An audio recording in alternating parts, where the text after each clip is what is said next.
So therefore, in subsequent podcasts, I've been warning that a lot of changes are coming. So get your house in order. Since the new year, many changes have happened, and now there's a pause on immigrant visas. So all of this ties into like a domino effect.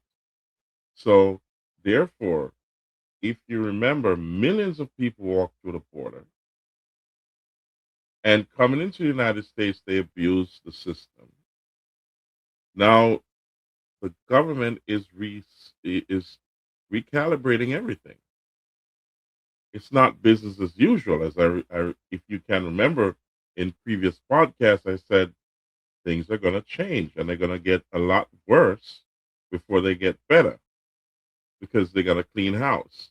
So this is not the time to be saying derogatory things online. If you want to come to the United States, don't trash the United States government and the policies and the country.